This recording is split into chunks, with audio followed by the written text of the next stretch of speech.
Tao as a moral principle or virtue. The highest goodness is like water, for water is excellent in benefiting all things, and it does not strive. It occupies the lowest place which men abhor, and therefore it is near akin to Tao. When your work is done and fame has been achieved, then retire into the background, for this is the way of heaven. Those who follow the way desire not excess, and thus without excess they are forever exempt from change. All things alike do their work, and then we see them subside. When they have reached their bloom, each returns to its origin. Returning to their origin means rest or fulfillment of destiny. This reversion is an eternal law. To know that law is to be enlightened. Not to know it is misery and calamity. He who knows the eternal law is liberal-minded. Being liberal-minded, he is just. Being just, he is kingly. Being kingly, he is akin to heaven. Being akin to heaven, he possesses Tao.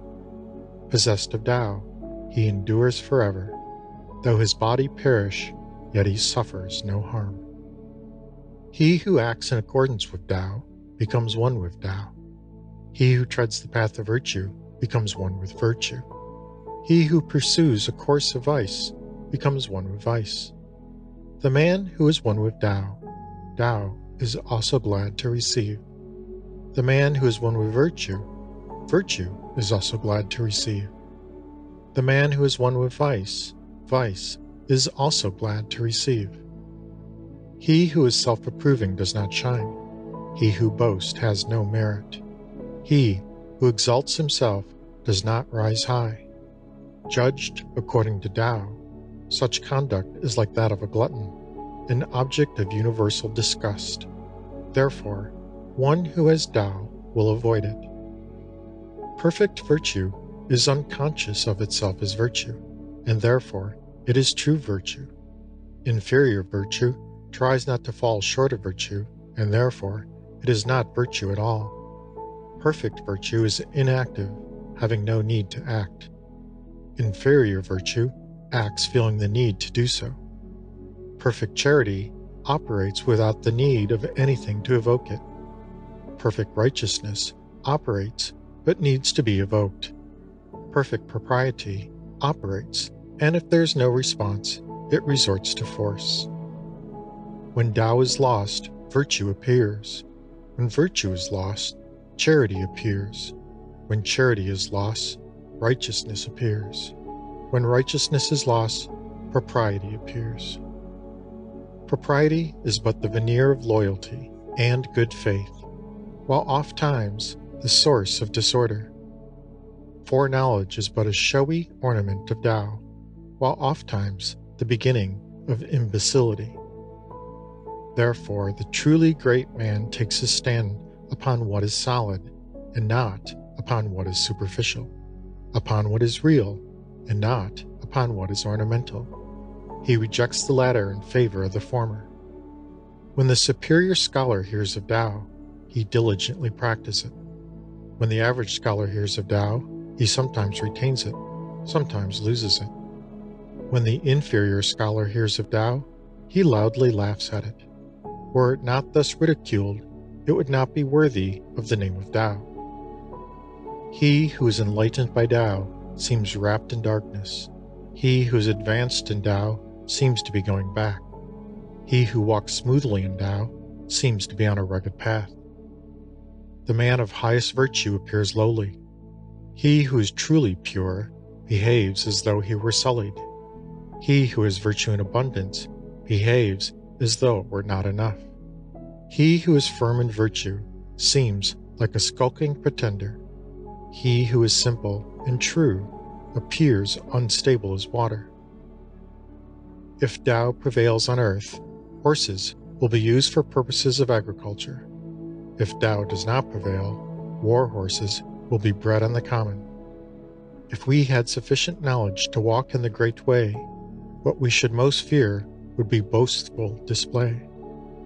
The great way is very smooth, but the people love the bypaths. Where the palaces are very splendid, There the fields will be very waste, and the granaries very empty. The wearing of gay embroidered robes, the carrying of sharp swords, fastidiousness in food and drink, superabundance of property and wealth, this I call flaunting robbery. Most assuredly, it is not Tao. He who trusts to his abundance of natural virtue is like an infant newly born, whom venomous reptiles will not sting, wild beasts will not seize, birds of prey will not strike. The infant's bones are weak, its sinews are soft, yet its grasp is firm. All day long it will cry without its voice becoming hoarse. This is because the harmony of its bodily system is perfect. Temper your sharpness, disentangle your ideas, moderate your brilliancy, live in harmony with your age. This is being in conformity with the principle of Tao.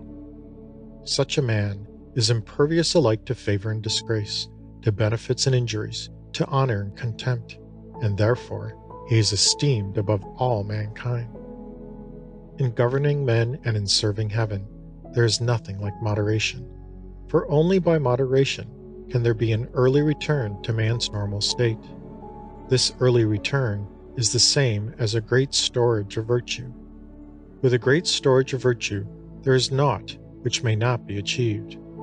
If there is naught which may not be achieved, then no one will know to what extent this power reaches. And if no one knows to what extent a man's power reaches, that man is fit to be the ruler of a state. Having the secret of rule, his rule shall endure. Setting the taproot deep, and making the spreading roots firm, this is the way to ensure long life to the tree. Tao is the sanctuary where all things find refuge, the good man's priceless treasure, the guardian and savior of him who is not good.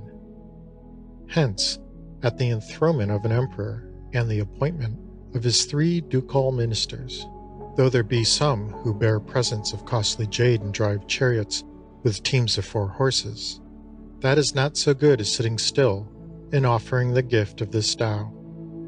Why was it that the men of old esteemed this Tao so highly? Is it not because it may be daily sought and found, and can remit the sins of the guilty? Hence, it is the most precious thing under heaven.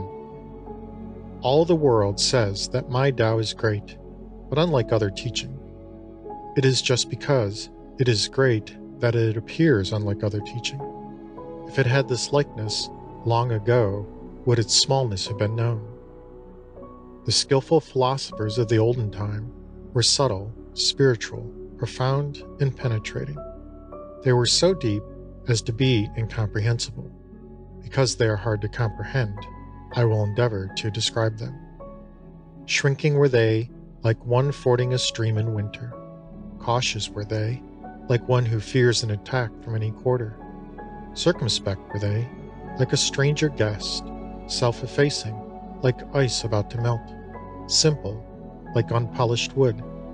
Vacant, like a valley. Opaque, like muddy water. When terms are made after a great quarrel, a certain ill feeling is bound to be left behind. How can this be made good? Therefore, having entered into an agreement, the sage adheres to his obligations, but does not exact fulfillment from others. The man who has virtue attends to the spirit of the compact. The man without virtue attends only to his claims.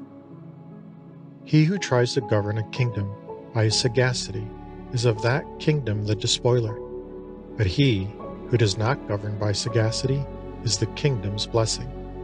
He who understands these 2 sayings finds in them a pattern and a model. To keep this pattern constantly in mind is called profound virtue.